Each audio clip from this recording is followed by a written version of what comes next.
Welcome into season 5. This is going to be episode number 30 of the Outlap F1 podcast. We are proud members of the Ship It Studios podcast network, and this is the 2023 Singapore Grand Prix race review. You've got Andy, and I'm along with my now Iron Man streak is continuing co-host, Mr. Cody. It is good to see you, sir. We're actually recording this on time tonight. So we watched the race earlier this morning, and how you doing? And whoo, boy, what a show we got to get into. Yeah, doing great. Loved the race today. We're gonna get all into that. Had a nice afternoon nap to get over the fact that the race was at 7 a.m. I got a little bit of stuff done around the house, so life is good. Yeah, definitely. A very fun show this morning. On track, and we will do our best to try to recap it all in just a little bit. So if you found us, welcome along, as Mr. Croft likes to say. You can find us, as always, on Twitter, Instagram, Discord, Reddit, and, of course, YouTube. At Outlap F1 Podcast is the handle. Please see our link tree in our show notes if you'd like to find different ways that you can find us. If you happen to be watching this on YouTube and you like what you see and you enjoy what you're hearing, click the like and or the subscribe button, and it will just help us come up a little bit better in searches and help us get our content to you that much quicker. If you happen to be on your favorite podcasting app, and again, you like what you're hearing, go ahead and click the 5-star button on that. That will, again, help us a little bit better to come up in searches and get our content to you that much better. You can email the show, chatnow@outlapf1.com. We'll take you there. You can peruse the website, www.outlapf1.com, to go there. As just a general thank you to all of our monetary supporters, including Dean Warwick, Yuri Dolchester, Paul Weaver, Quentin Warden, Kevin Kelly, Regan Stanzik, Timothy Brown, and of course, Jonathan Scott. If you'd like to become a member of what we call that hashtag Outlap F1 Nation, you can see our link tree in our show notes. It's our anchor page. $1, $5, all goes into making the show better. It just helps to purchase some new equipment, upgrade the equipment we already have, and push the show forward. You can always check out the good folks at Manscaped, and you can take advantage of our code OUTLAP. That's OUTLAP, all one word. You'll get 20% off and free shipping if you use that code at checkout. So go ahead and check that out.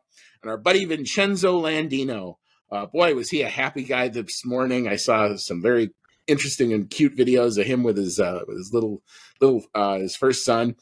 You can check out our buddy and his shirt line, the F1guy.com. It is F1 quality merch at not necessarily the F1 quality price.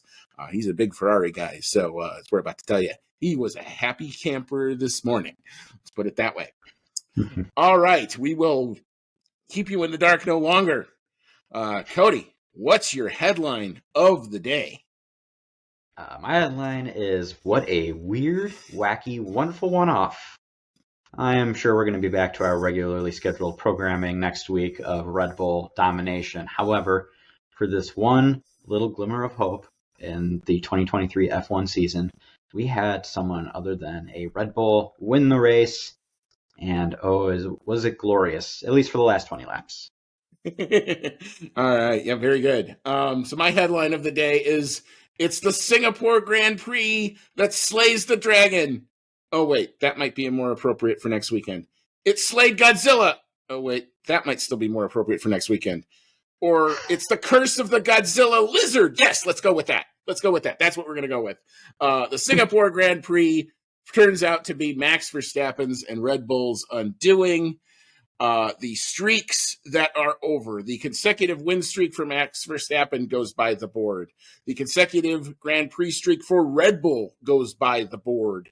The 23 for 23 talk that we were getting in this ridiculous environment, closer and closer and closer to maybe having a reality, that goes by the board. So the streak breaker is the Singapore GP. It turns out to be the bogey track that I'd said maybe earlier in the season this one might be. I didn't really believe that at the time, but then they turned up in practice and they looked off, and then they turned up in qualifying and they looked even more off.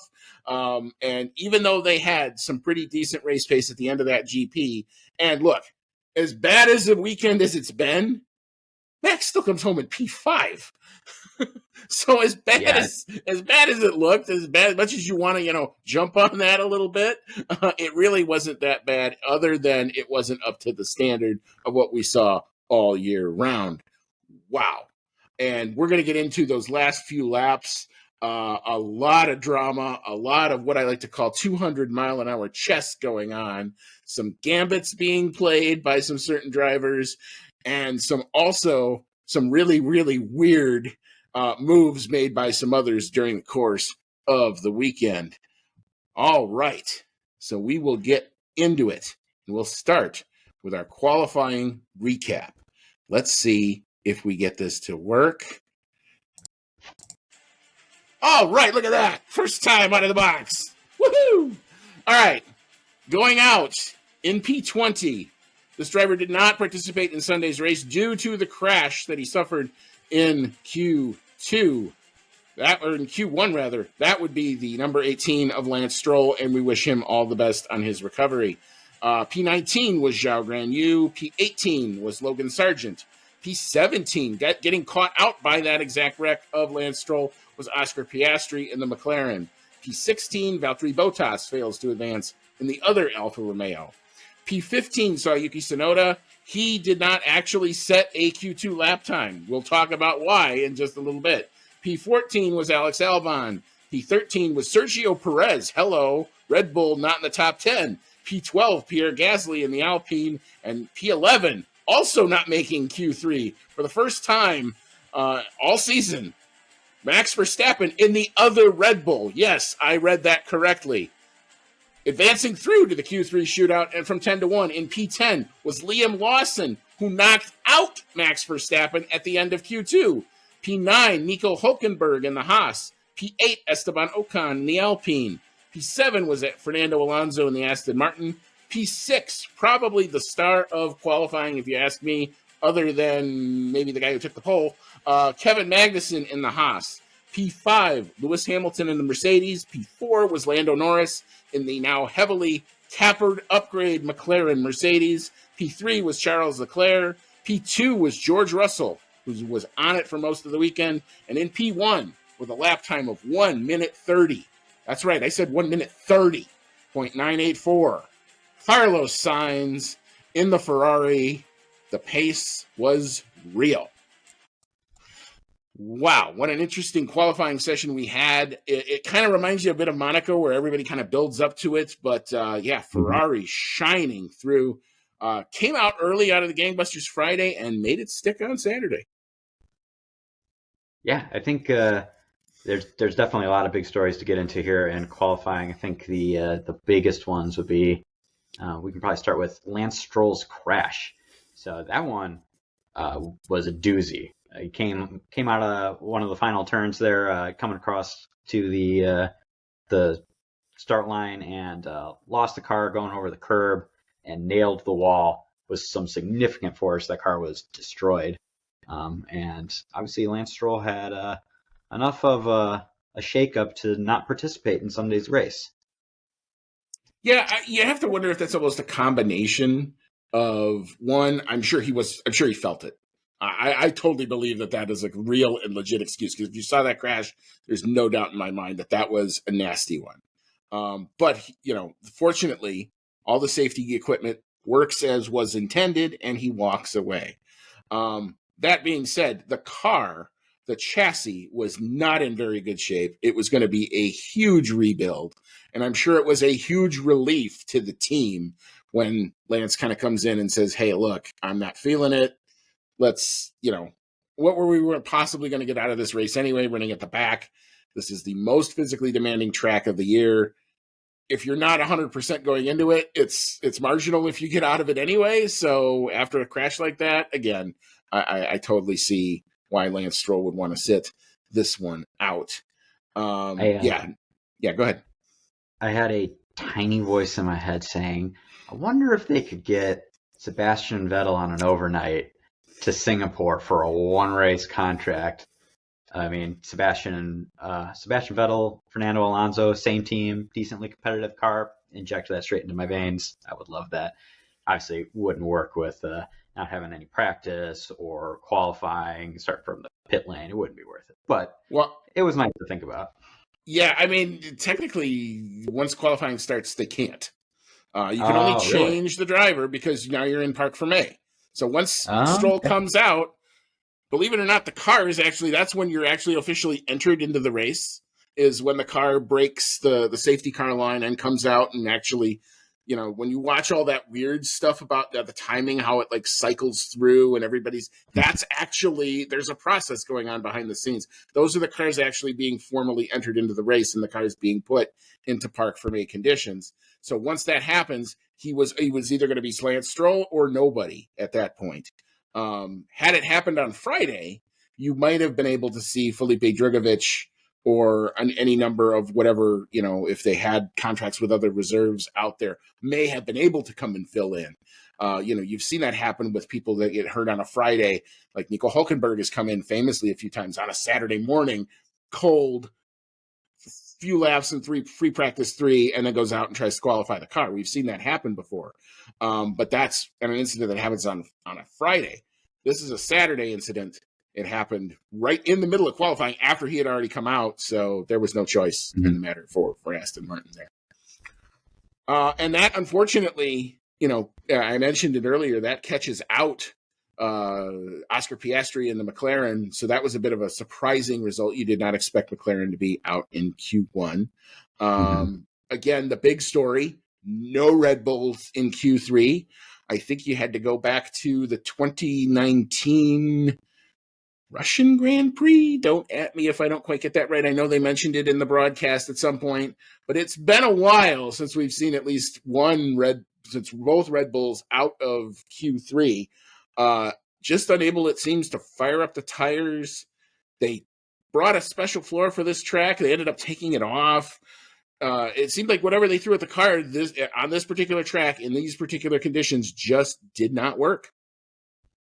They were nowhere pretty much all weekend, and Max Verstappen comes around to set that, his last time in Q2, and I'm sitting here thinking, yeah, well, sure, he's gonna squeak on through, and then he's sitting there on 10th, and I'm like, oh my god, it's not gonna happen. It might not happen, and drivers are coming across the line, and finally, the hero of the day to a lot of people, Liam Lawson, of all people, is the one to just eke out the time and knock Max Verstappen out of Q3, which was pretty amazing. Very happy for Liam Lawson to get into Q3 and was able to translate that into the race, which we'll get into. But my jaw dropped, and I pretty much sent you a meme that matched that. It was totally. Oh, I mean, I was tweeting the shocked cat meme and all sorts of stuff. It was just one of those, like, I think there was a lap earlier in the Q2 session, and the track evolution was rampant. It was amazing how quickly the track evolved throughout the sessions, where like there was all of a sudden Max is like at the top of the board, and I'm like, oh well, okay, now we're back to. It was fun on Friday to see them be a little bit hot under the collar, but, they're just going to go and kind of do their thing. And then he's falling. Then he's 10th, and he tries to set that other lap, and he does not improve. And you could see the car wiggling if you were looking at some of the onboard shots that the broadcast showed. And then, I'm like, he doesn't have it. He whatever it is, he doesn't have it. And the irony of the junior team, of the guy who was not in anybody's plans at that junior team, apparently at the start of the season, to come in and be the guy that knocks him out. Maybe some people would call that poetic justice. The Red Bull being down there leads to opportunities for some others. Impressive showing from the two Haas guys. I love Martin Brundle's comment that said September the 16th, the day Kevin Magnussen remembered how to qualify his car again. Because that's kind of what it was. I mean, I think my observation was okay, now we understand where the Haas works. Hot, humid, slow speed corners. Yep, got it. There was a a nice little story for Liam Lawson too, saying that he loved the Singapore track when he used to play, video games and racing sims as a kid, and that he always wanted his dad to take him to the race, and they never got around to it. So he brought his dad to this race and put on a great show for him. So a little heartwarming there. I guess the next thing we got to get into while we're talking about how poorly Red Bull performed, though, is Max Verstappen seemed to be all over the place with infringements during qualifying. And I know that's got you pretty riled up, so I'll let you explain that one. Part of this I'm going to save for awards because there's a particular award and what they kind of did. And I would have loved to have been a fly on the wall in the steward's room to hear the Red Bull compelling arguments, because there wasn't not one investigation, not two investigations. There were three separate investigations for impeding. One of which I agreed probably merited no action. The one at the end of the pit lane annoyed a couple drivers for a couple of seconds and nothing really came of it. The two on-track ones where he's definitely in the way of Logan Sargent. And look, I know Logan Sargent's struggling, but, the guy should have an opportunity to complete a clean lap. And the one where he impedes Tsunoda was pretty open and shut. And for, I'm not a Red Bull conspiracy theorist guy, but when that one shows up and you read the result, you read the decision and they say, yeah, he was at fault, but we're just going to let him off with a reprimand. That's fishy. And then you read the line that says the representative of car number 22, who's Yuki Tsunoda, failed to appear for the meeting. That is ridiculously fishy, and there's no reason why that had to happen. I don't like it. I don't like the way that it looked. It just feeds into what, a certain sector of fandom likes to. It was fodder. It was just pure fodder for that group of fans to eat it up, and they did. And in this case, I'm with them. One of those three ought to have been some sort of an infringement. It should have been at least a 3-place grid penalty. Other drivers have gotten the same crap for doing that before. And the second the race director decided to throw out the minimum lap time, which actually worked well in Monza, why they didn't have that here, beyond me. Yeah, I was at the end of that qualifying, seeing how Verstappen had 3 infractions, and they showed, and they even said it on the broadcast, that the impeding Tsunoda was a no-brainer penalty. It was clear as day. He was right on the racing line, or when Tsunoda was coming by on his flying lap, and he got in 11th, and I'm like, okay, I'll check back in a couple of hours and see where he ends up placing. I thought he was going to be starting like way far back and maybe even starting from the pit lane, because if he got several place grid penalties and he's already qualified 11th, at that point you throw some new parts in the car and you start from the pit lane and hope that some fresh power unit components give you an advantage. But a couple hours go by and I check and it says starting grid, he's still in 11th, and I'm like, that's really weird. Maybe they're just taking a really long time to sort this out, because the FIA does that sometimes. And then that night I check and he still says he's starting 11th, and I had to double check several sources. I checked that website, I checked Reddit, checked this and that, and it was, everywhere it said, he finally found, a post on Reddit talking about the results of those meetings. And it seemed really weird because they just pretty much gave him a slap on the wrist and a small fine out of the whole thing. And you think, man, like 3 infringements, one of them is a gimme. Like, how did he get out of that without any sort of penalty? Like you said, it definitely gives some fuel to the fire for that crowd that thinks that Verstappen is getting preferential treatment. I don't really see that. I think he just probably argued a really good case. And if Tsunoda wasn't there to argue his side of things, honestly, they could have probably just looked at the cameras and that would have said everything they needed to say. But somehow I got out of that. Not sure how much of a difference it made in the end, but I thought he completely deserved at least a grid penalty on one of those. Well, and that's the thing, and we're going to get into this when we get to awards. I have some parallels to another game, and another. I'm going to have some cross references about it because I, there's no need in that moment for what this penalty would have been to play the games that Red Bull were playing, and instead they and you and Rachel Fleming called it right then and there. If he gets a penalty, you start him from the pit lane, you throw all these new fresh engine components in. Oh, look what's next weekend, the Japanese Grand Prix. He's still technically in a Honda. Yeah, wouldn't that be fun? So just that's what you would do in that situation. And it's not like there's anybody challenging him for the drivers' championship. The only significance of this, the real significance of all of what we're about to talk about in the race, is the drivers' championship will not be decided in Japan. That's it. It's still going to go the way that we all want it, and the constructors is still going to go that same way.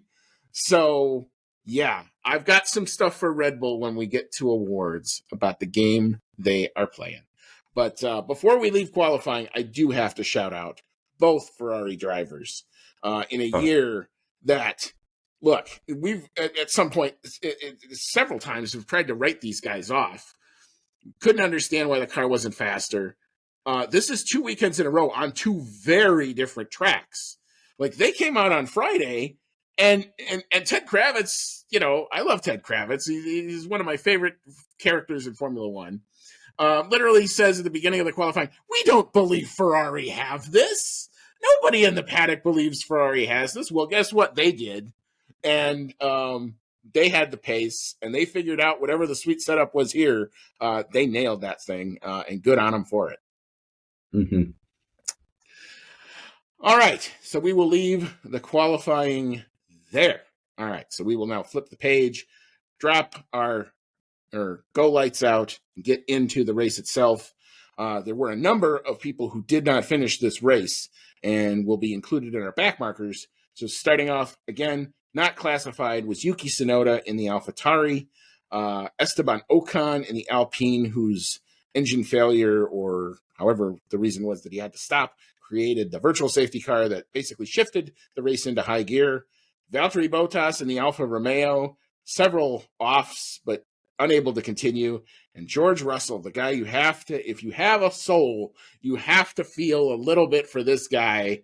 I've sometimes criticized teams for not being racy and going all out when the opportunity presented itself. This guy went and did that. This guy gets the Andy Award for balls out to the walls, literally. And look where it got him. So this is why I'm not a race strategist.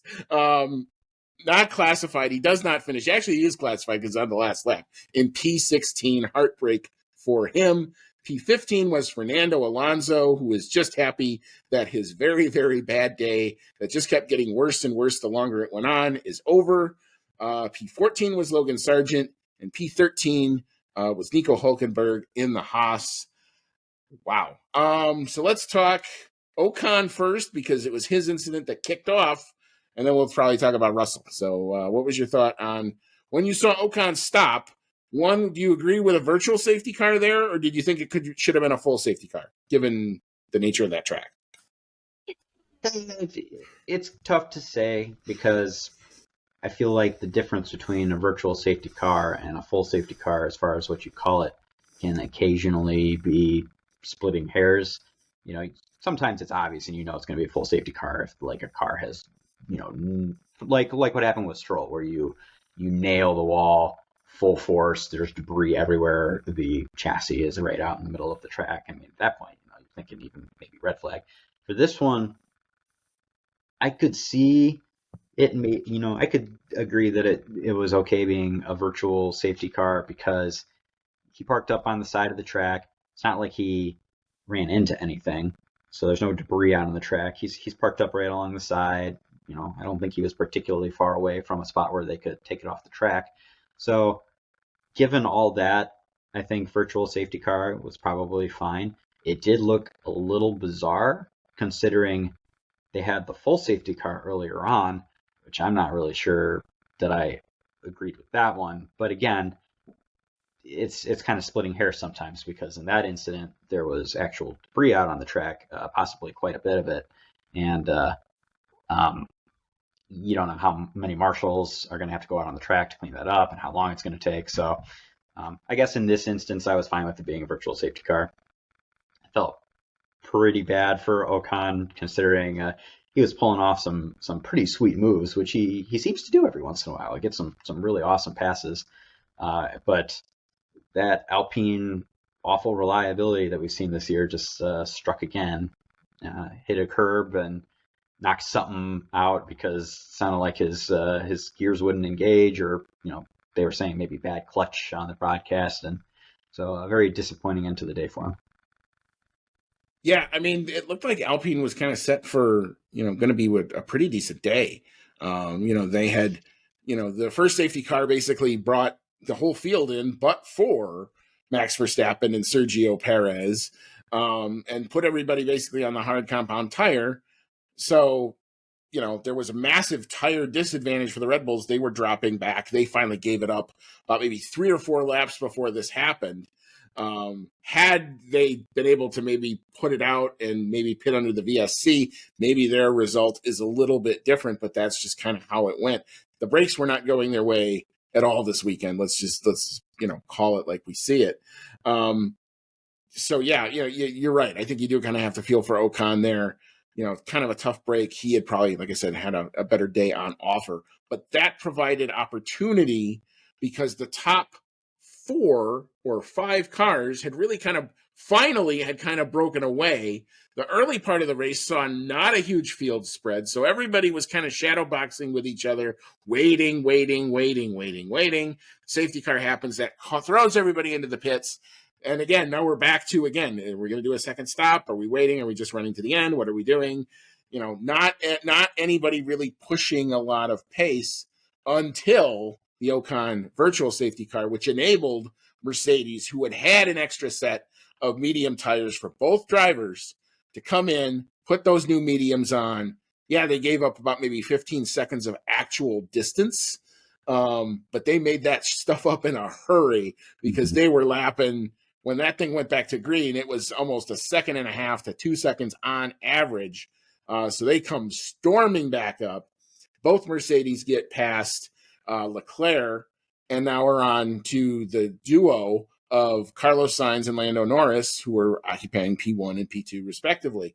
Russell gets there, and on the last lap, apparently right after Lando hits the same patch with his car, touching the wall, George Russell hits the same patch in not the same nice sweet spot where the car could just bounce off of it, and wrecks it on the last lap in kind of spectacular, I almost saw some memes saying almost in Mario Kart-esque fashion, causing him to lose his podium when he was probably the hardest charger of the day.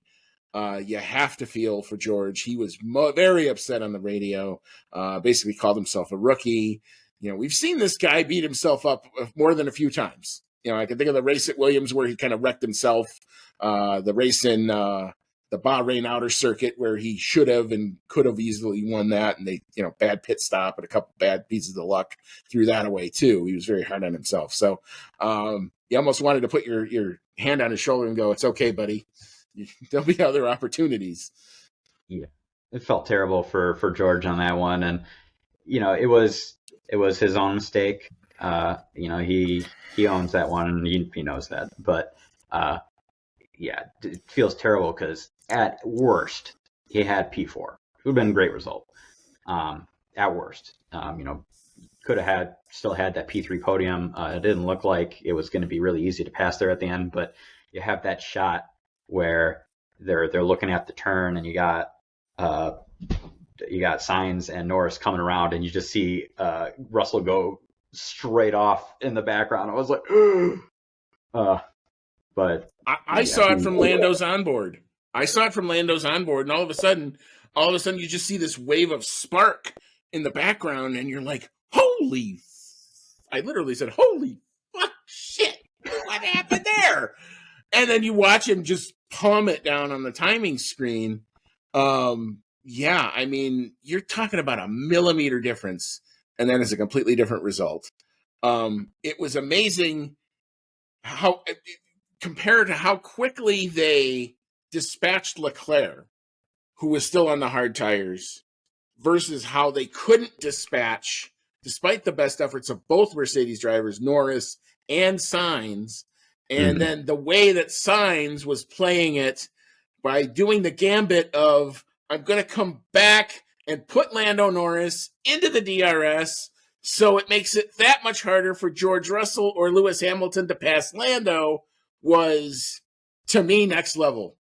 I don't ever recall seeing that with that type of use of DRS. The last time I saw anything like that was when Max did the weird thing in Jeddah with Lewis, trying to time it when he gave the position back so he could jump him in the next DRS.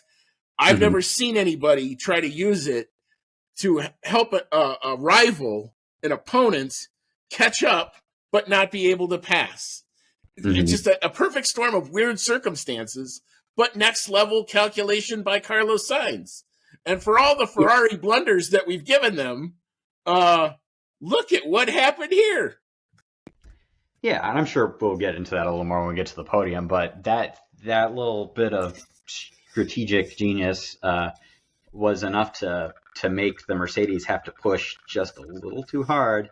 And George just, right after Lando hit the wall, George just hit it a little bit worse and in the front, which was enough to do him in. Yeah, so Russell ends up in P16. All right, so we will leave the back markers there.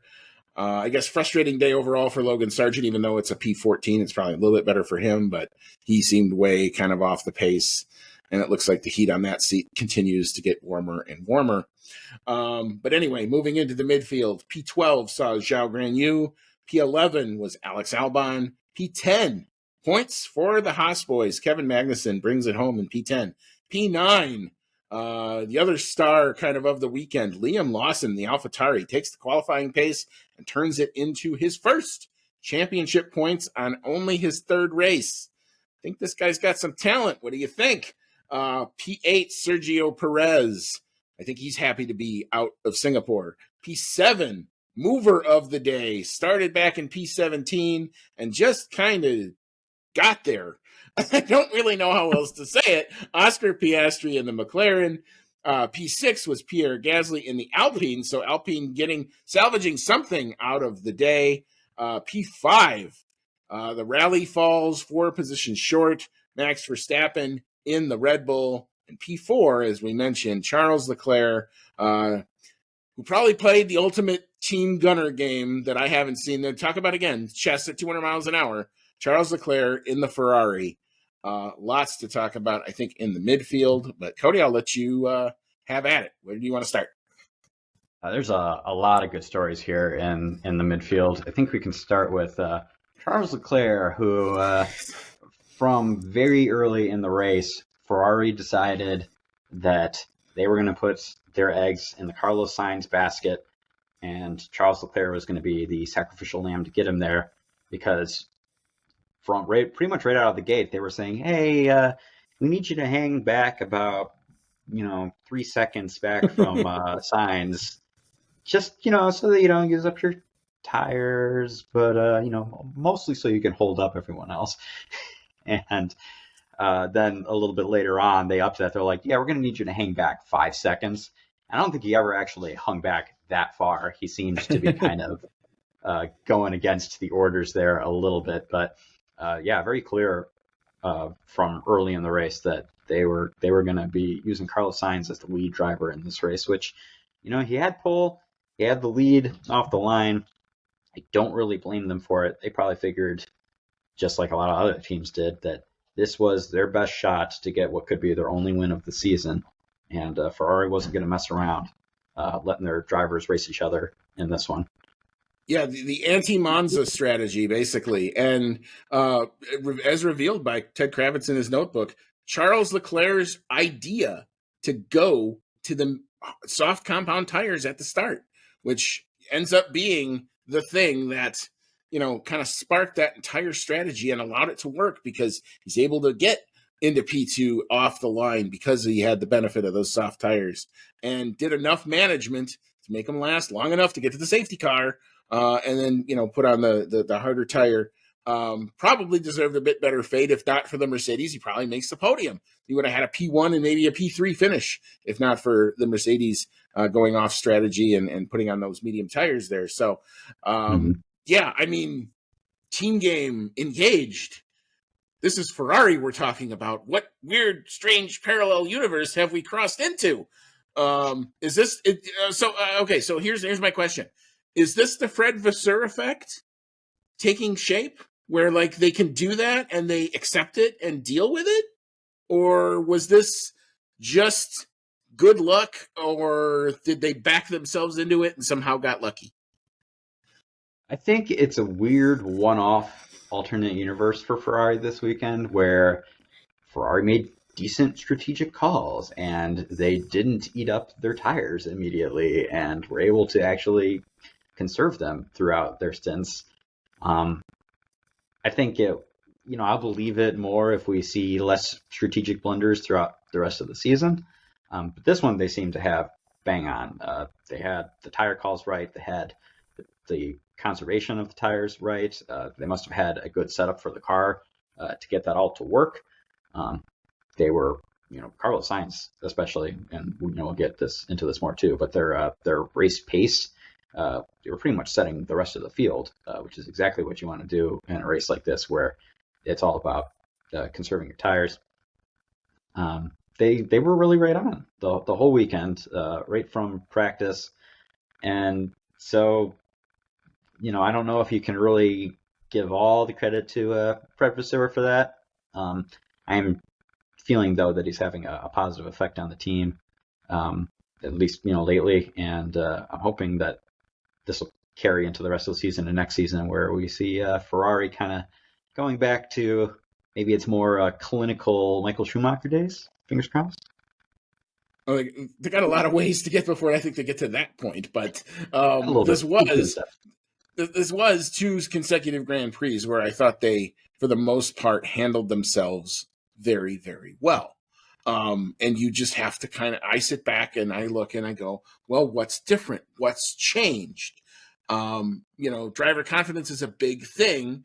But they came out of the summer break. They had really a bad Zandvoort. Let's not, make a light of it. That was a bad race for them. But they come back to Monza. They come back to their spiritual home. They put on a good show. They were leading a lot for that race. Yeah, they didn't end up winning it in the end. And yeah, the drivers got into it a little bit, but they didn't wreck each other. And then you come here where all of a sudden on Friday, there they were, and they were really good. And there they were on Saturday, and they were really good. And here they are on Sunday. And it carried through. Maybe this is the beginnings of a turning point. I don't know that we have enough data or enough of a sample size to really call this yet, but that's a team I'm looking at now for the rest of this season. It's color me interested with what's going on at Ferrari, both in front and behind the scenes. All right, so I guess that just leaves the podium. Actually, before we go on, I did want to talk one thing about the mover of the day, Oscar Piastri, who there was nothing spectacular about it. It was just this kind of methodical, I'm just keeping my pace, and everybody kind of drops off in front of me. He did make one really nice move on Max Verstappen when his tires were dead. Max does eventually repay the favor after the late pit stops there. But he just kind of still, he gets 3 places off at the start. He got another 2 places in the safety car swap. The pit stop was good, and brings it home in P7 on the non-upgraded McLaren car. So now he gets the upgrades going into next week. So again, as a McLaren fan, I am now excited to see the prospects of the two of them moving forward. Yeah, I'm a Piastri believer. I think he is showing that he is not being held up by being a rookie at all. Definitely making like the likes of Logan Sargent look bad, and Liam Lawson is now doing that too, where we don't really have to maybe believe in this myth where you get a free pass in your first season because you're a rookie and you can't, you don't know enough yet to stack up to the competition. They're stacking up. very well.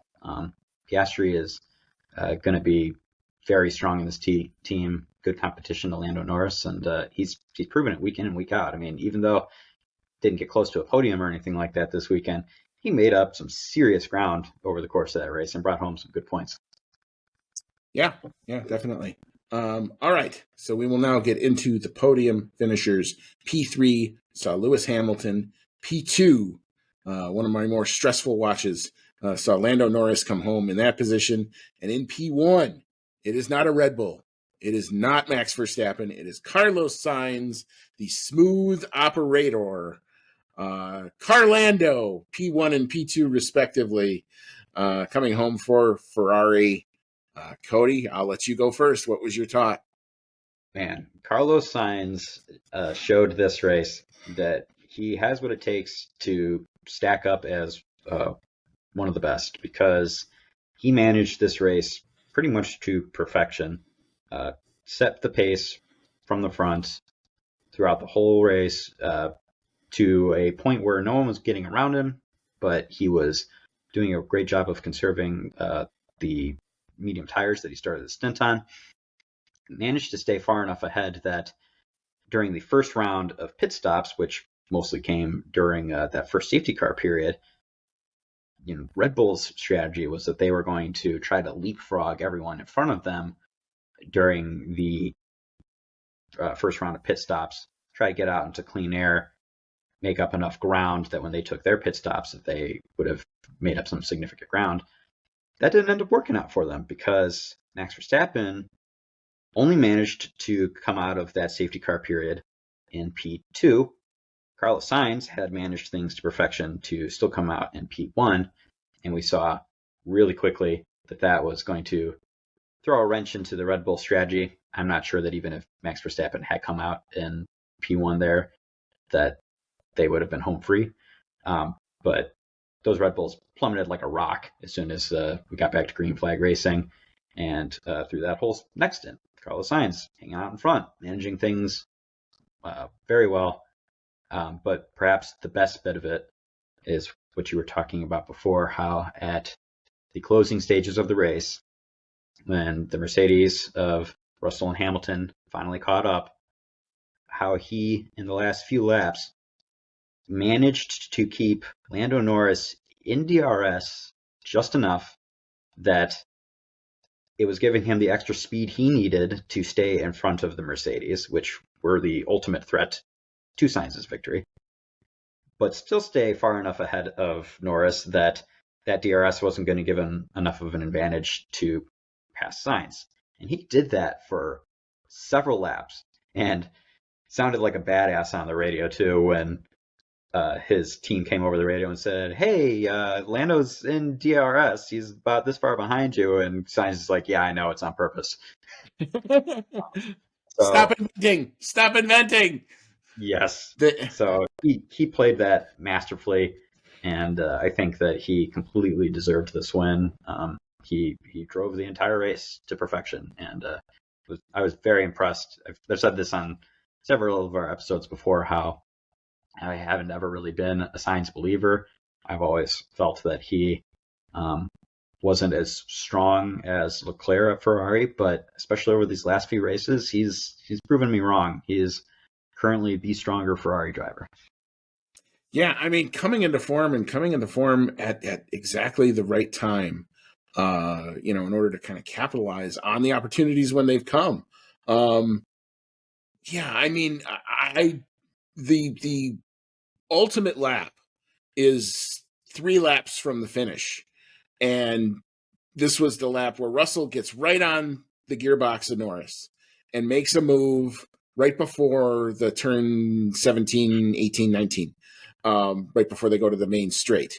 And Russell's going to have DRS coming into it, but he tried to get past, and, I guess he hits a little bump, and he just isn't able to clear Norris.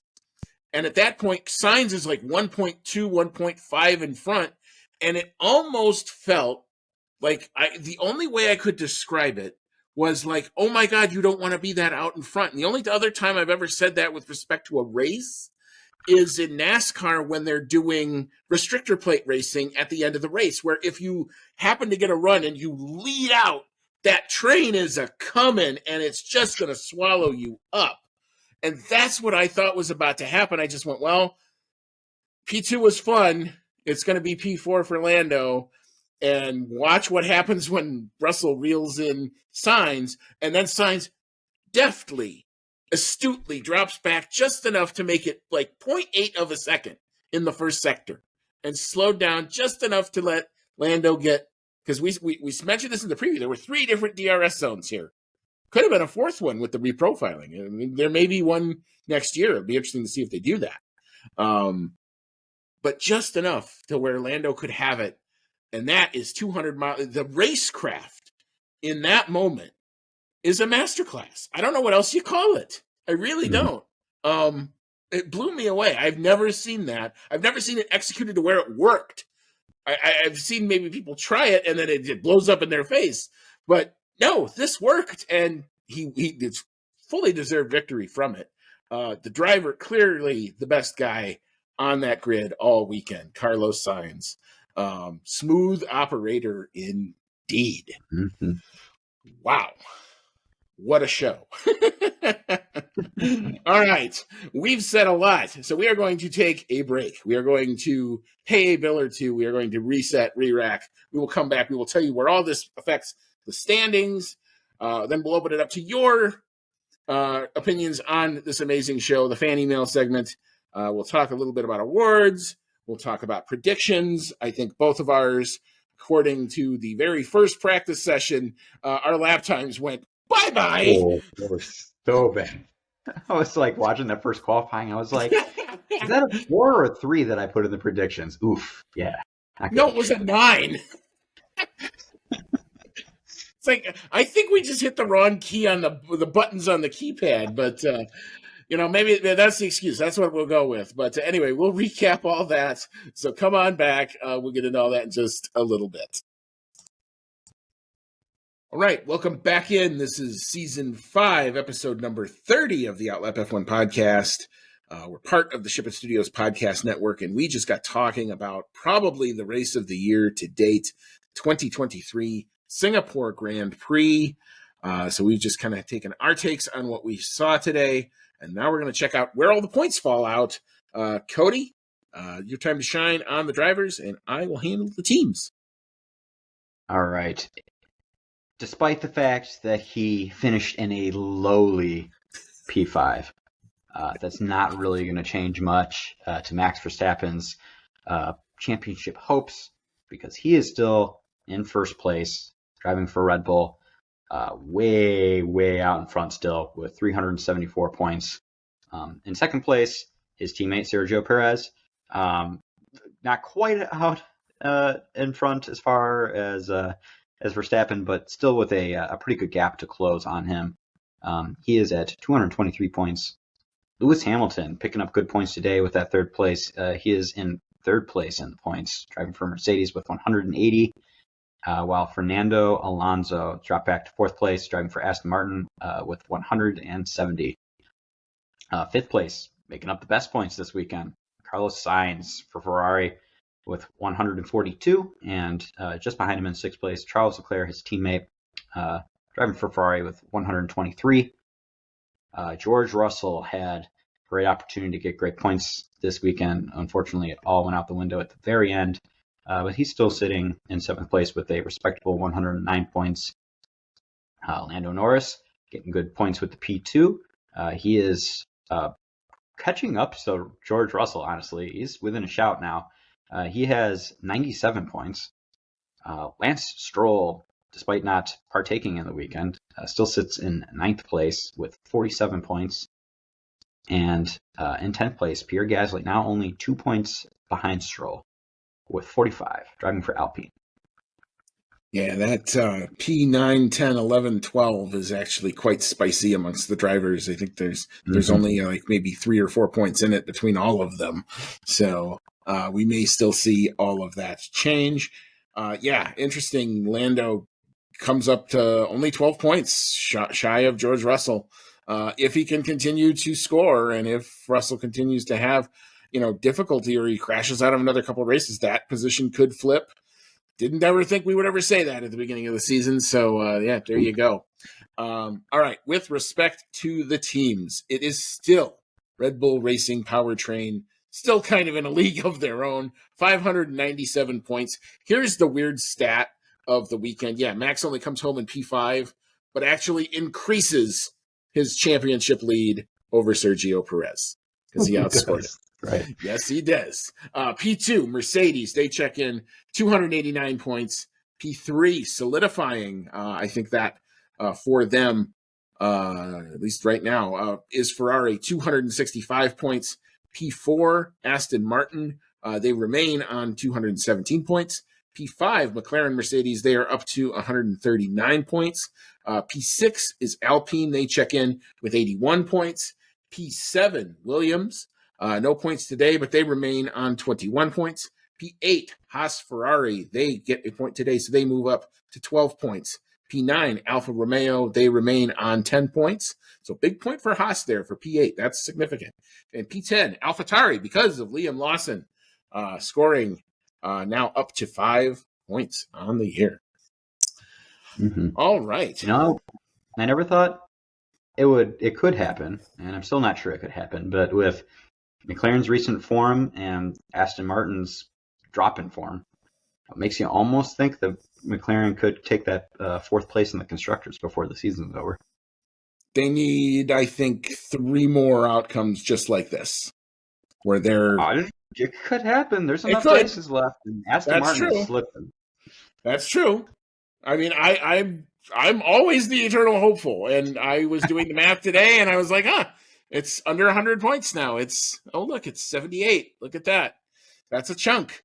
That's a chunk play. Now we need some more of it. And, the thing with the McLarens are, now we're finally seeing the final update, that third level of update that's supposed to come through. And that was specifically to address the one bugaboo in this car, which is the slow speed corners. And here, Singapore had a ton of them, and they went fairly well here.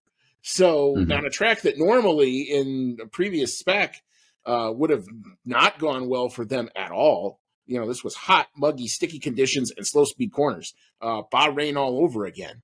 But here, Lando comes home in P2.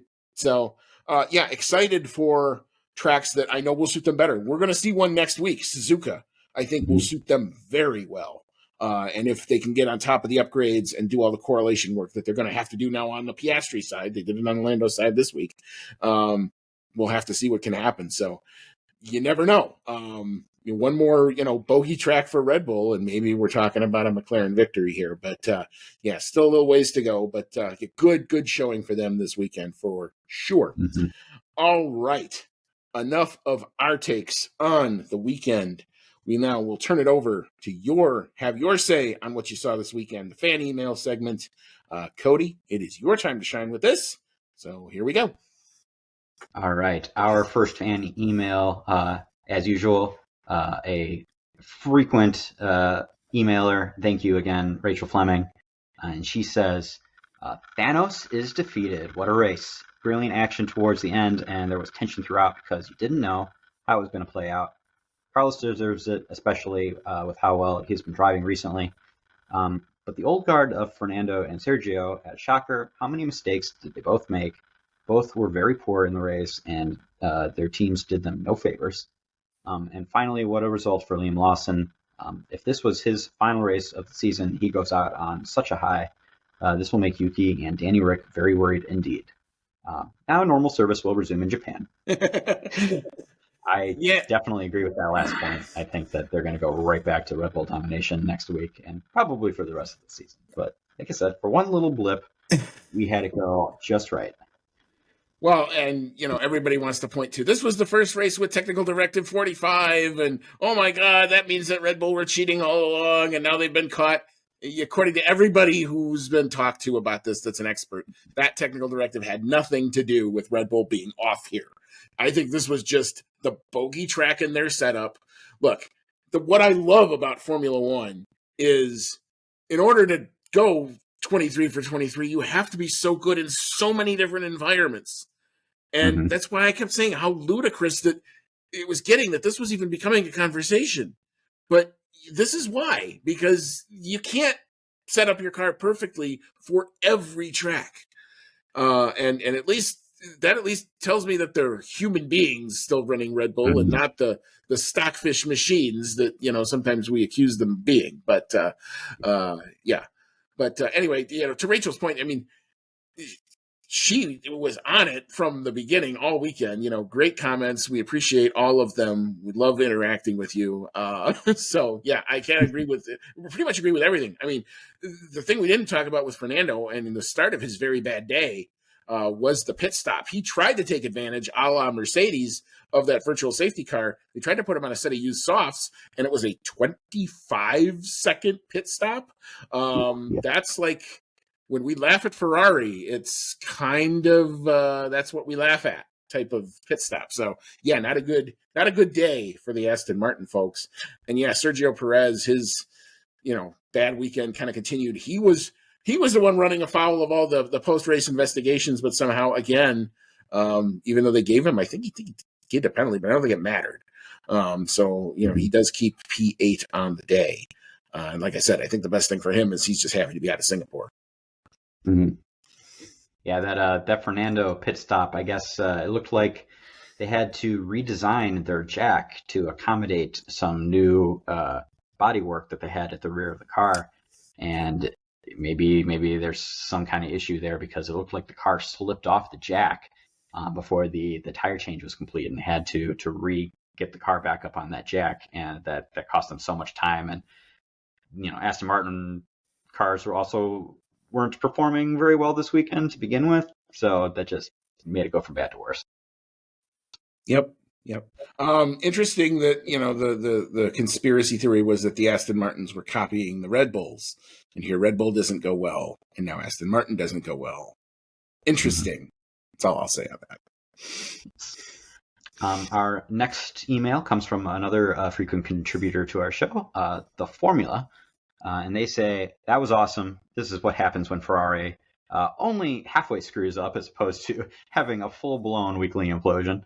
Leclerc got a bit hosed, but overall very happy for Ferrari and the Tifosi.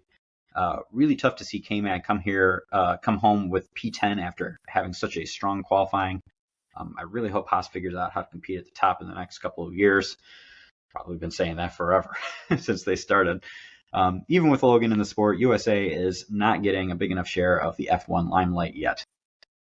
Yeah, I've been hoping, since Haas is the only US represented team, that they would have gotten on top of things many years ago. They seem to, no matter what, be pretty much hanging out at the back.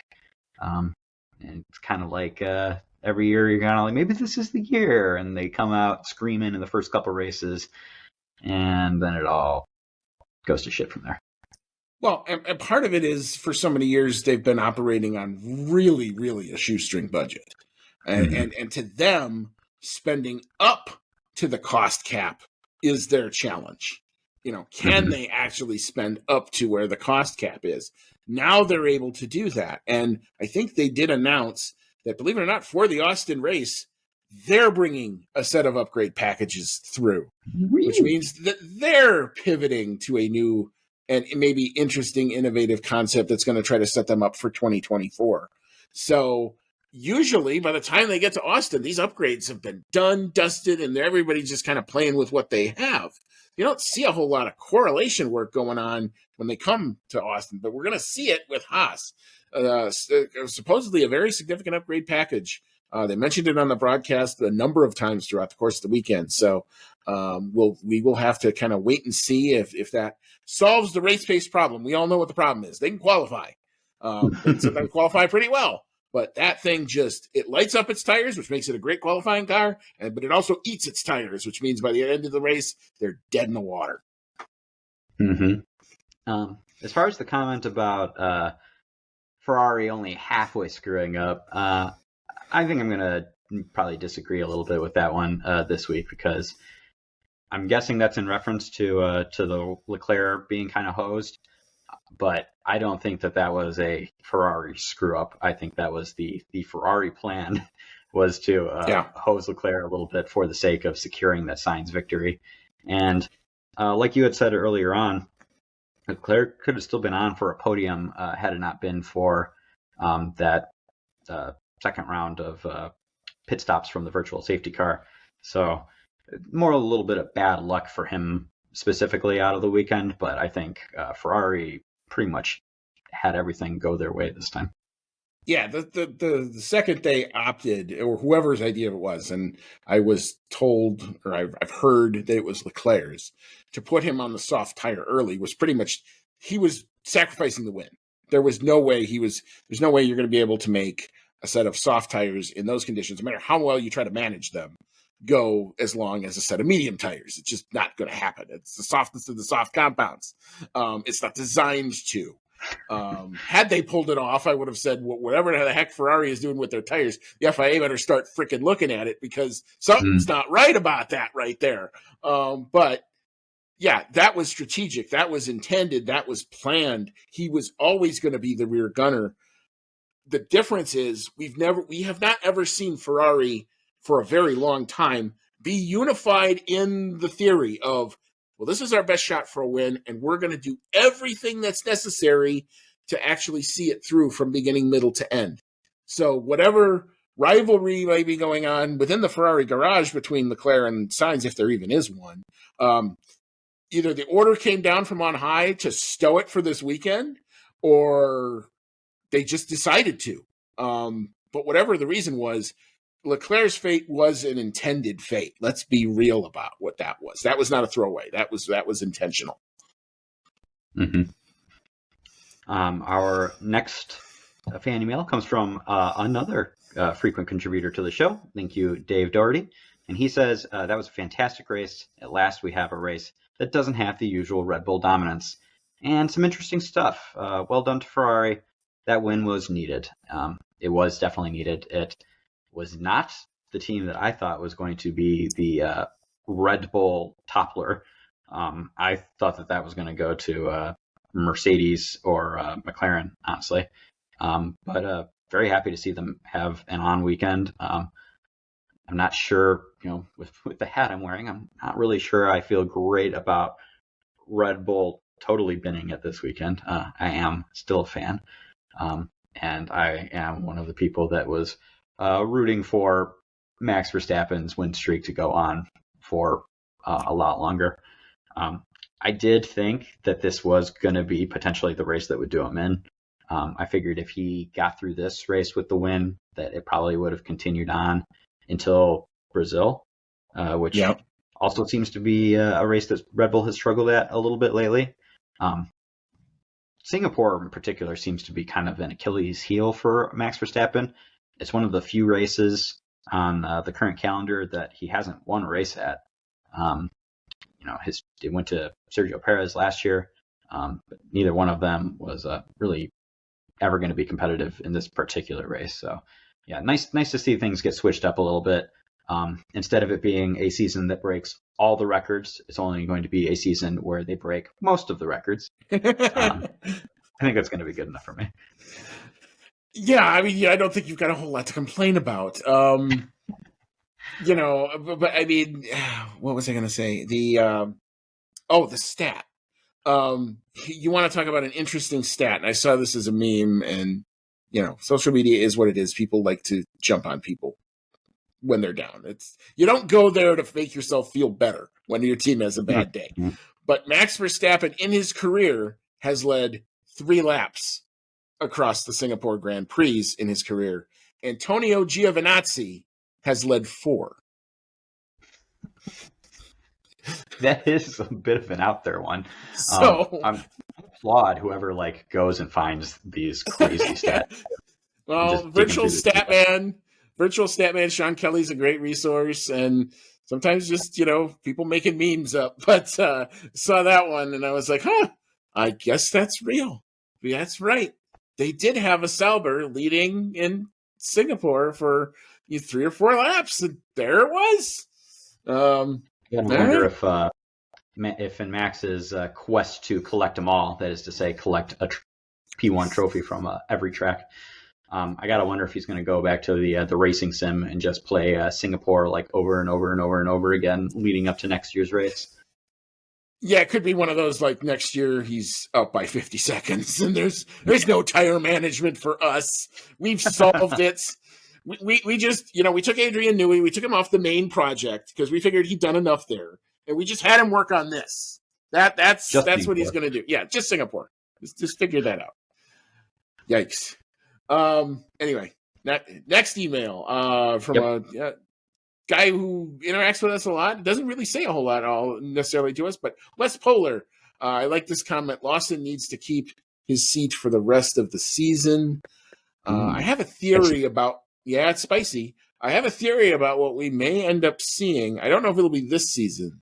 Cody, I'll let you react and then I'll go. Oh, I gotta wonder if me and you are thinking on the same page here, because I have to agree with what I've heard from a bunch of other talking heads on the matter, and it is that Lawson could very well be a full-time driver at AlphaTauri next year, but I don't think it's going to be Daniel Ricciardo that loses his newfound seat unless he comes back and does terribly for the rest of the season. I think Yuki Tsunoda is probably more likely to lose the seat. Because Daniel Ricciardo, despite having some issues with performance over the past couple seasons where he was racing with McLaren, he did start out at Red Bull. He was a part of that team, and he had great success with Red Bull. Even outperforming Max Verstappen in the earlier years there. Had plenty of wins to his name, outperformed reigning champion Sebastian Vettel in 2014 when the cars changed. Got a few wins there that season. He's a proven talent. And on top of that, he is extremely popular with fans. So he also brings that popularity and acclaim to Red Bull by racing for AlphaTauri, just because people like him. It's gonna help them with the popularity. It's gonna help them sell merch. It's gonna help them in interviews. It's gonna get them that extra attention.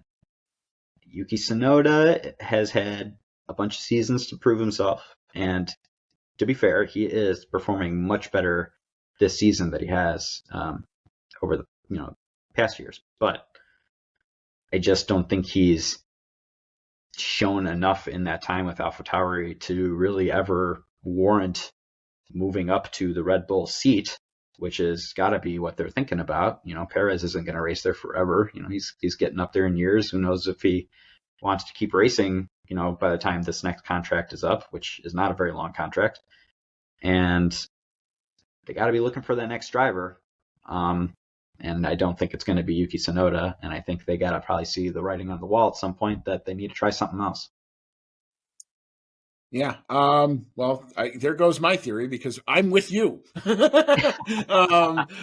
I think no, that's good because I think you said it pretty much perfectly, and you make a great point about Daniel Ricciardo being a spoonful of sugar with a team with a lot of vinegary elements to it.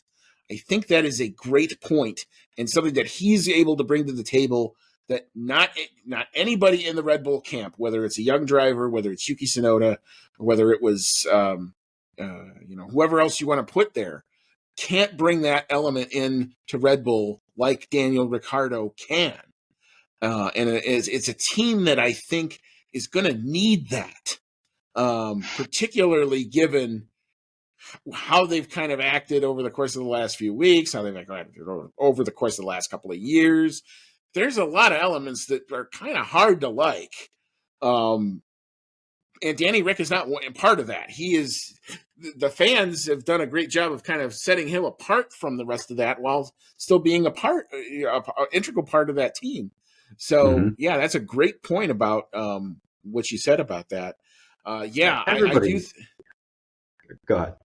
I do think you're going to see the heat under the two seats that right now have the most heat on them for sure at this point of the championship are Yuki Tsunoda's and Logan Sargent's. And I do think that, especially if AlphaTauri do the MotoGP prior spec car and they get effectively an RB19 that they get to play with next year, even if it's a half a second off the pace, because everybody else evolves, that's still really good. That still gives Danny Rick a shot at good points throughout most of that championship. Mm-hmm. And then if they can try to develop it, you're even better off. So, you start to see kind of the gears turning and stuff starts to make sense now that you didn't. When it happened, we were all kind of like, why would he do that? Now it makes a whole lot of sense. Mm-hmm. All right. So we will thank you to everybody for contributing. Thank you to Dave Doherty, who's been all over social media with us. The Formula, who's always fun to talk to. Rachel Fleming, who, like I said, I think, if she wanted to be an F1 commentator, I think all she had to do is turn a mic on. I think she's great. I love the points. They're always to the point, salient, and easy to react to. So thank you to everybody for interacting with us this weekend. All right, so we will now hop into our awards, and we will start with the weekly rubbish. What do we want to put in the bin? Cody, where's yours? I had a little bit of a hard time picking this one because I wasn't sure whether I wanted to put Red Bull for rubbish or analysis paralysis. I ended up going with Alpine reliability for rubbish because it seems to be what continues to do them in throughout this season. Generally, it seems like this season reliability has been very strong across pretty much all of the teams. And Alpine seems to be the one car in the midfield that could score good points probably week in, week out. They have the oddball track just like anyone else where they're really off the pace. But generally, they've been performing well in terms of speed and qualifying and race pace. But the reliability is just killing them this year. And we saw it again today where Pierre Gasly kind of had a quiet race, ended up coming home in sixth place, great points. Ocon was making good moves, probably would have been on track to get some points as well, and just hit a curb and something happened to the car and it was done. So I think that's the big thing that they got to figure out going forward is how do they keep that car in good shape throughout an entire race? Yeah, good point. We haven't seen a lot of engines go poof, and we've seen, I think, more Alpines than probably anybody else this season do that. And, the car literally looked cooked on the side of the road. You literally saw smoke coming from every brake duct and everything else. So that car was done, and clearly so. But my rubbish will go out to the three stewards at the FIA who couldn't, in their infinite wisdom, give Max Verstappen a penalty despite not one, not two, but three separate attempts at it. God, I wanted to be in that room. Those must have been some really compelling arguments. And that team communication had to have been really poor and really explainable. One, maybe two, I could see going by the board. Reprimand, okay. But all three, come on, man. Come on, something not right about that. Andy giving the rubbish award to the FIA? No, Yeah, really. I haven't seen that one before. Yeah, I know. Well, I had to save the. I could have put Red Bull here and putting him in the next one, but I think you and I are actually going to be on the same page. Interesting to see where this goes. Analysis paralysis. What you got? I just probably like you're leading into. I've got Red Bull for analysis paralysis. Whatever it was, they couldn't figure it out for this track. The car setup was not there. This wasn't like a Red Bull was within a shot and it just didn't quite go their way, or they were just a little outperformed. They were completely outclassed this race. Nowhere in qualifying. Race strategy didn't work out in their favor. I think it was potentially a decent strategy, for what they were working with, but just the way it went with safety cars and virtual safety cars, it didn't work out for them, and they didn't really have the pace to make that strategy work anyway. As far as like if a safety car came out, so yeah, they need to go back to the drawing board with Singapore next year. But I don't think it's going to carry over much beyond this track. I think probably for the rest of the year, they're pretty well suited to be on that winning streak again. But yeah, for this particular one, they didn't seem to find a solution. All right. So we're going to agree on the recipient, but we're going to have some very different reasons why. So this is going to be kind of interesting. So mine will go out to Red Bull as well. And here's why. The game that they played, again, I wanted to be in that FIA stewards room to hear whatever those arguments, but the thing that really pissed me off about that was that they told Yuki Tsunoda's representative, don't bother showing up. That's the type of crap when Schumacher was dominating that Ferrari used to pull that used to drive me nuts when I was much younger. I hated that stuff. It's one of the reasons I'm probably not a better or bigger supporter of Ferrari, because they used to play games like this. They used to wield their power like almost like the madmen and just try to get away with whatever they could. And most of the time they get away with it. Mm-hmm. And again, I'm not the conspiracy theorist, but here's the thing. And in my old life, a long time ago, I used to actually be a chess person. And I hadn't been for a long time, and I'm just kind of starting to get back into it. And one of my favorite YouTubers is a guy by the name of Gotham Chess. So go check him out. He's funny as hell, by the way. So he does these things, and he's critiquing these young, inexperienced players' games. And his favorite saying is like, what are you playing? Here's the thing that I don't understand about why are Red Bull pulling the ultimate gambit game here, where they're telling Yuki Tsunoda's representative, no, never bother. Why are you wielding your power to try to win a battle that gets you nothing? Did 3 grid positions on the grid mean that much to you? Are you that fucking petty that you're going to do that? You're going to play your queen. You're going to bring your biggest thing out. You do this if it's the last race of the season and you need a favor to try to get your guy across the line when it's money and a championship on the line. You don't pull this shit here for this. Dude, what chess are you playing? You look like complete tomfools because of this. And it got you nothing. It got you absolutely nothing. And now we've all seen. And you just also told the rest of the grid how you're going to play it when things get tight. You showed your ass this weekend, Red Bull. Piss on that and shame on you. Feel the heat coming off of that one. Oh, man. About that. Oh, it just drives me crazy. Like, you didn't need to do that. If the stewards are going to come down and they're going to give him a pass on that, fine. But at least let Franz Tost or somebody be in the room to make the other argument. Ridiculous. It does seem ridiculous. And I didn't even know about the thing about Red Bull having a hand in Yuki Tsunoda's representative not showing up. Makes more sense now why they didn't get the penalty. It's not known, but I mean, come on. You're connecting. I'm connecting dots here, but come on. Fair enough. The dots are there. And it does seem kind of pointless.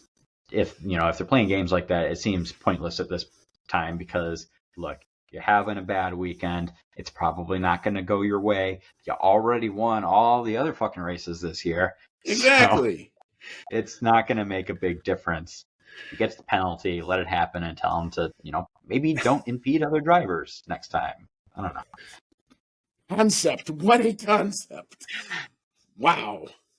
But anyway, go check Gotham Chess out. He's a lot of fun. And he didn't pay us. He did not pay us. He's got enough following. He didn't pay us or do anything. That's just me because he helps me fall asleep sometimes at night when I can't fall asleep anymore.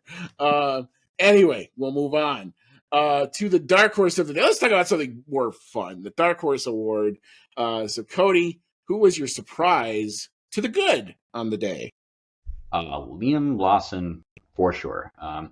I was so excited. I was like pretty much like on the edge of my seat when he came through and beat Max Verstappen in qualifying at the perfect time to knock Max out of Q3. Did not see that coming at all. So props to him for beating Max while driving an AlphaTauri in his second F1 race. He's got very little experience. I mean, I think he's their test driver, right? But very little experience in the car, and he came out and proved himself this weekend. Also scored his first points during the race. He just seems to have a really good hold on things, a pretty mature approach, making the very best of the opportunity that's fallen into his lap here, with Daniel Ricciardo sitting out on the sidelines while his hands heal. Just very impressed with him. I don't think anyone saw him performing to this level when he came in as the sub, but I think we're getting to the point here where we can call him the new super sub. Well, or this is just a talented guy who's just finally getting a chance to show it on this stage. He was on his way to winning the Super Formula Championship. So that was going to happen regardless. So this is a guy who's been highly rated. He's highly rated for a reason. All these guys who you keep hearing, Oscar Piastri, Liam Lawson, a lot of these guys from down under in New Zealand, they're highly rated because there's a lot of talent there. And sometimes you just have to kind of dig a little bit, particularly like when it's snowing out here and there's that thing that goes on in New Zealand. Pay attention to that. That's where you're going to find the next ones. Liam Lawson won this thing. Piastri won this thing. Lando Norris won that. Lance Stroll won it a few years ago too. So the next ones always seem to come out of that group. So yeah, definitely pay attention to, I think it's now called the Freca F4 Oceania series. It used to be the Toyota Racing series. I used to just call it TRS. Yeah, so I'm with you. I have Liam Lawson as an honorable mention. Also honorable mention to K-Mag, but I'm going to give it to the man who just the biggest mover on the day, Oscar Piastri, who kind of got some bad luck, or goes out in Q1, didn't have the upgraded fully McLaren car, and just methodically, slowly but surely got there and scored bag of points on the day for the MCL boys. Made me a very happy fan today. So thank you, Oscar. All right, driver of the day. I think this one's going to be pretty easy. Cody, what you got? Yeah, this one's a no-brainer for me. Driver of the day is Carlos Sainz. Masterfully done, despite having cars right on his butt for a significant portion of the race, or even maybe all of the race. Now that I'm thinking about it, never faltered, never had a slip up. Managed the tires, managed the race, managed Lando Norris's DRS distance. Everything he did extremely well today, and I don't think anyone else deserved the victory as much as he did, and he brought it home for Ferrari. So tip of the cap to you, Sainz. Did an excellent job. Yeah, ditto to that. Carlos, the smooth operator Sainz.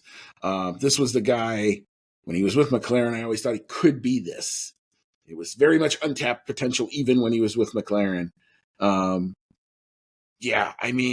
Would find the fault in what he did all weekend. I dare you to. I don't think you're going to find it.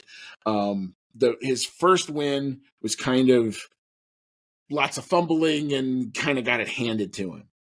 This one, he went out, took it. It was there. He saw the opportunity. He was the best of the two Ferrari drivers, so he got the preferential strategy, and they just went out and grabbed it and didn't let it go. And that's hard to do, especially at a track like this one. So Carlos, smooth operator Sainz, sir, tip of my cap as well, driver of the day. Man, he was good like the whole weekend too, because I think, let's see here, he got pole. I think he led every lap of the race, didn't he? Yes, I think so. The only thing he didn't get was fastest lap. The only thing he didn't get, even topped, I think, at least one of the practice sessions. So yeah, just fantastic weekend overall. Yep, definitely. All right, so now we come to the part of the program that I always dread, and that would be the prediction results. I had my one-off weekend last weekend, and then I guess we're back to normal service resumed. It was a close fight. of equal, I think, incompetence on both our parts, especially with respect to the lap times, which I'm watching it in FP1 and I'm going, we're 4 seconds off and it's free practice 1. This is going to be bad. And it was. But you finished, sir, with 3 points on the day. You got the P3 podium. Normally, when it's the podium, we're always talking about P1 podium. Nope, you got the P3 on the podium. You got the race fastest time. And you, sir, did get the prop bet because we finished on time. We did not see the race clock ever appear. You were 14 minutes to the good on that. So you win the prop bet. I got 2 points. I did get the quality lap time just because I was a little bit faster and the times were ridiculously quicker. And I got Lando Norris on the podium. So then my homer pick came through, but that was about all I could say for my predictions. So I'm just happy to be done with Singapore, and I guess I'll try again next week. So back to normal form in the predictions. Yep, you had it too, right up until the very end. You had at least a tie in your hand until the second half of the last lap when George Russell binned it, because that gave me the P3 podium.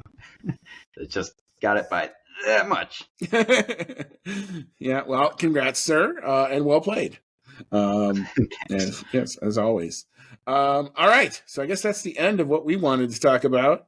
We will basically have to turn around and re-rack real quickly because we are right back at it next week.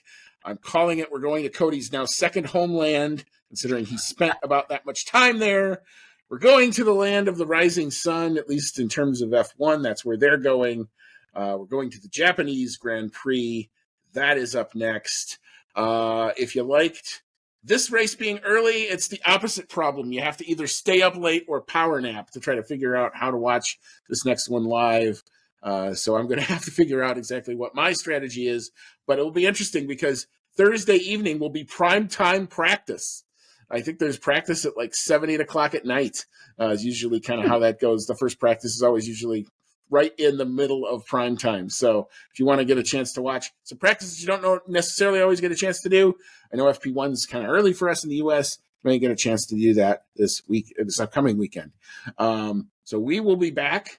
It'll be Cody and I on hopefully Wednesday nights to take care of the preview, get all of it set up. We'll recap the news and whatever else happened between today and when we record. And then we'll try to be back again next Sunday night for the Japanese leg of the championship, Japanese Grand Prix. Cody, any final thoughts before we hop on out for the night?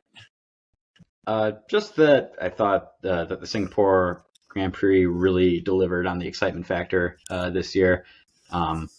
Great to see someone else get the win this year for a change. And also very excited for the Japanese Grand Prix. I'm a bit of a Japanophile. And this is on my list of races to see someday in person, if I can make it happen.